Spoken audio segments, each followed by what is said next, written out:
30 नवंबर 2022। Take की दुनिया में उस शाम कोई आतिशबाजी नहीं हुई थी, ना ही एप्पल की तरह कोई भव्य स्टेज सजा था। ओपन एआई के सीईओ सैम ऑल्टमैन ने बस एक साधारण ट्वीट किया, चैट जीपीटी अब उपलब्ध है, इसे ट्राई करें। उन्हें लगा था कि शायद कुछ हजार टेक गीक्स इसे इस्तेमाल करेंगे, लेकिन अगले 5 दिनों में इंटरनेट के इतिहास का सबसे बड़ा विस्फोट होने वाला था। सिर्फ 120 घंटों में 10 लाख यूजर्स। तुलना के लिए सोचिए, नेटफ्लिक्स को यहां तक पहुंचने में 3.5 साल लगे और इंस्टाग्राम को 2.5 महीने। लेकिन चैट जीपीटी ने यह फासला सिर्फ 5 दिनों में तय कर लिया। लोग हैरान थे, कोई इससे कविता लिखवा रहा था, कोई कंप्यूटर कोड और कोई अपनी जिंदगी के सबसे निजी सवाल पूछ रहा था। लेकिन इस सफलता के पीछे एक ऐसा डरावना सच था जिसे दुनिया नहीं जानती थी। ओपन एआई के खुद के टॉप इंजीनियर्स डरे हुए थे। उन्हें लगा था कि ये प्रोजेक्ट एक फेलियर साबित होगा। क्यों? क्योंकि इससे पहले का मॉडल GPT-3 एक बदनाम जीनियस बन चुका था।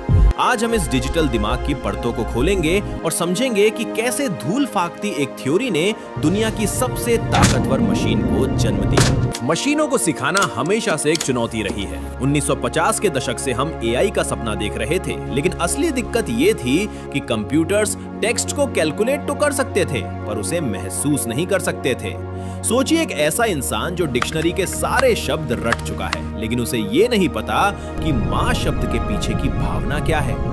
कंप्यूटर्स के साथ यही दिक्कत थी। अगर आप पूछते बैंक में आग लगी है, तो वो कंफ्यूज हो जाता कि आप पैसे जमा करने वाले बैंक की बात कर रहे हैं या नदी के किनारे यानी रिवर बैंक की। इसे टेक की भाषा में कॉन्टेक्स्ट की कमी कहते हैं। 2020 में जब GPT-3 आया तो वो अब तक का सबसे बड़ा दिमाग था, लेकिन वो एक सोशियोपैथ की तरह था। उसे अरबों शब्द पता थे, लेकिन वो झूठ बोलता था, नफरत भरी बातें करता था और कभी-कभी तो यूजर्स को डराने लगता था। इसे इंजीनियरिंग की दुनिया में द अलाइनमेंट प्रॉब्लम कहा गया, यानी एआई की ताकत तो बढ़ रही थी, लेकिन वो इंसानी मूल्यों के साथ अलाइन नहीं था। ओपन एआई के सामने सवाल ये था, हम एक ऐसी मशीन कैसे बनाएं जो न सिर्फ बुद्धिमान हो बल्कि तमीजदार भी हो। और इसका जवाब छिपा था 2017 के एक गुप्त रिसर्च पेपर में। इस कहानी का असली हीरो ओपन एआई नहीं बल्कि गूगल के 8 इंजीनियर्स थे। 2017 में उन्होंने एक पेपर पब्लिश किया जिसका नाम था attention is all you need. इस पेपर ने जन्म दिया ट्रांसफॉर्मर को। ये एआई की दुनिया का पहिया साबित हुआ। पुराने एआई मॉडल्स जैसे RNN एक शब्द को पढ़ते थे, फिर अगले को, फिर अगले को। जब तक वो वाक्य के अंत तक पहुंचते, वो शुरुआत का मतलब भूल जाते थे। लेकिन ट्रांसफॉर्मर के पास एक सुपर पावर थी, सेल्फ अटेंशन। ये तकनीक एआई को ये ताकत देती है कि वो पूरे पैराग्राफ को एक साथ देख सके। उसे पता होता है कि वाक्य के किस हिस्से पर अटेंशन देना है। इसे एक एग्जाम्पल से समझिए। राजा ने अपनी तलवार निकाली क्योंकि वह भारी थी। यहाँ वह का मतलब तलवार है या राजा। ट्रांसफॉर्मर अपनी अटेंशन के जरिए तुरंत समझ जाता है कि वह तलवार के लिए इस्तेमाल हुआ है। यही वो मैजिक है जो चैट जीपीटी को आपकी बातों का संदर्भ, कॉन्टेक्स्ट समझने की ताकत देता है। इसके अंदर लगे अरबों पैरामीटर्स और वेट्स वैसे ही काम करते हैं जैसे हमारे दिमाग के न्यूरॉन्स। लेकिन सिर्फ एक अच्छा आर्किटेक्चर काफी नहीं था, इसे चाहिए था डेटा। इतना डेटा जितना किसी इंसान ने सदियों में ना पढ़ा हो। ओपन एआई ने इस डिजिटल मॉन्स्टर को पालने के लिए उसे पूरा इंटरनेट परोस दिया। इंसानी इतिहास का लगभग हर शब्द इस मशीन के अंदर झोंक दिया गया। इसे कहते हैं लार्ज लैंग्वेज मॉडल। लेकिन इतने विशाल डेटा को प्रोसेस करने के लिए जो बिजली और कंप्यूटिंग पावर चाहिए थी, वो किसी एक कंपनी के बस की बात नहीं थी। यही एंट्री होती है माइक्रोसॉफ्ट के सत्या नडेला की। माइक्रोसॉफ्ट ने ओपन एआई को अपने विशाल एज्योर डेटा सेंटर्स और हजारों एनवीडिया A100s और GPUs का एक्सेस दिया। ये हजारों करोड़ों का निवेश था। ये दुनिया का सबसे महंगा ट्रेनिंग कैंप था। महीनों की ट्रेनिंग के बाद GPT 3.5 तैयार हुआ। ये अब तक का सबसे ज्ञानी तोता था। लेकिन एक समस्या अभी भी बाकी थी। ये जानकारी तो दे सकता था, पर ये बात नहीं कर सकता था। ये सिर्फ अगला शब्द प्रेडिक्ट करने वाली एक सांख्यिकीय मशीन थी। चैट जीपीटी को चैट के काबिल बनाने के लिए जो तकनीक इस्तेमाल हुई, वो गूगल या माइक्रोसॉफ्ट के डेटा सेंटर्स में नहीं बल्कि इंसानी हाथों से आई। इसे कहते हैं RLHF, reinforcement learning from human feedback. OpenAI ने हजारों लोगों की एक अदृश्य सेना हायर की। इनका काम था AI के साथ घंटों चैटिंग करना। जब AI कोई जवाब देता तो ये इंसान उसे बताते कि ये जवाब गलत है या ये जवाब रूड है। इसे आप एक बच्चे और टीचर की तरह समझिए। AI ने अरबों शब्द इंटरनेट से सीखे थे, लेकिन उन शब्दों को सही तरीके से कैसे इस्तेमाल करना है ये उसे इन इंसानी ट्रेनर्स ने सिखाया। एक क्वेश्चन, क्या आपने कभी सोचा है कि चैट जीपीटी इतना हेल्पफुल क्यों लगता है? क्योंकि उसे हजारों लोगों ने हेल्पफुल होने के लिए रिवॉर्ड दिया है।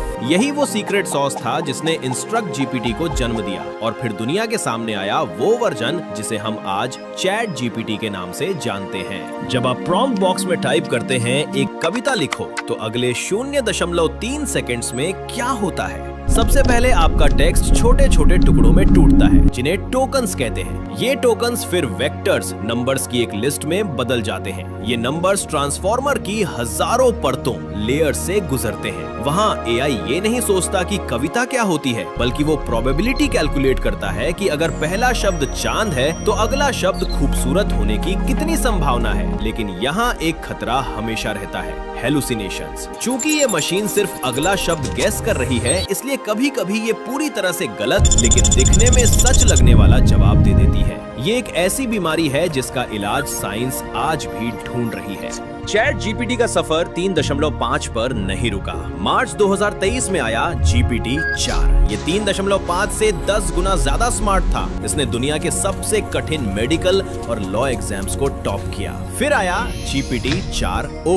इसने AI को आंखें और कान दे दिए। अब आप उससे face to face video call कर सकते थे। वो आपकी आवाज में घबराहट या खुशी पहचान सकता था। और आज हम GPT 5.2 के दौर में हैं। ये अब सिर्फ एक चैटबॉट नहीं है, इसे O1 या OpenAI स्ट्रॉबेरी प्रोजेक्ट से मिली रीजनिंग की ताकत है। ये जवाब देने से पहले सोचता है, ये अपनी गलतियों को खुद सुधारता है। अगर GPT 3.5 एक हाई स्कूल का बच्चा था, तो GPT 5.2 एक PhD लेवल का साइंटिस्ट है जो जटिल गणितीय समीकरणों और कोडिंग की समस्याओं को सेकंड्स में हल कर सकता है। आज इसके 900 मिलियन से ज्यादा साप्ताहिक यूजर्स हैं। ये अब दुनिया का नया कॉमन सेंस बन चुका है। जैसा ही चैट जीपीटी ने दुनिया को अपनी ताकत दिखाई, पूरी दुनिया के टेक दिग्गजों में खलबली मच गई। सुंदर पिचाई ने गूगल में कोड रेड घोषित कर दिया। उन्हें डर था कि गूगल का 25 साल पुराना सर्च बिजनेस रातों रात खत्म हो जाएगा। इसका नतीजा हुआ गूगल जेमिनाई का जन्म। उधर चीन ने इसे अपनी नेशनल सिक्योरिटी के लिए खतरा माना। बाइडू ने अर्नी बॉट लॉन्च किया और अलीबाबा ने अपने मॉडल्स उतारे। आज ये सिर्फ एक सॉफ्टवेयर की जंग नहीं है, ये एक AI कोल्ड वॉर है। जिस देश के पास सबसे ताकतवर AI होगा, आने वाली सदी उसी की होगी। लेकिन इस होड़ के साथ खतरे भी आए। इटली ने प्राइवेसी के चलते इसे बैन किया। इलॉन मस्क ने इस पर केस किया कि OpenAI अब ओपन नहीं रही, बल्कि माइक्रोसॉफ्ट की एक प्रॉफिट मशीन बन गई है। आज जब हम पीछे मुड़कर देखते हैं तो वो 30 नवंबर 2022 की रात महज एक शुरुआत थी। इंसानियत अब एक ऐसे मोड़ पर खड़ी है जहां हम मशीन और इंसान के बीच का फर्क खोते जा रहे हैं। क्या चैट जीपीटी सच में समझता है कि वो क्या कह रहा है, या ये महज एक बहुत बड़ा सांख्यिकीय भ्रम? इंजीनियर्स का लक्ष्य अब AGI, आर्टिफिशियल जनरल इंटेलिजेंस है, यानी एक ऐसा AI जो हर उस काम में इंसान से बेहतर हो जिसे हम कर सकते हैं। GPT 5.2 और आने वाले AI एजेंट्स 2026 तक आपके ईमेल्स पढ़ेंगे, आपकी छुट्टियां बुक करेंगे और शायद आपके लिए रिसर्च पेपर्स भी लिखेंगे। हमने एक ऐसा चिराग ढूंढ लिया है जिससे जिन्न बाहर आ चुका है। अब ये जिन्न हमारा गुलाम बनेगा या हम इसके, ये आने वाला वक्त ही बताएगा। सैम ऑल्टमैन कहते हैं ये शायद इंसानियत का सबसे महान आविष्कार होगा, या फिर आखिरी। अगर आपको AI की इस गहराई ने चौंकाया है तो इस वीडियो को लाइक करें। क्या आपको लगता है कि GPT 5.2 हमारी नौकरियों के लिए खतरा है, या ये हमें और भी बेहतर इंसान बनाएगा? कमेंट्स में अपनी राय जरूर दें। अगली टेक स्टोरी के लिए चैनल को सब्सक्राइब करना ना भूलें। मिलते हैं अगले वीडियो में, तब तक के लिए कीप एक्सप्लोरिंग।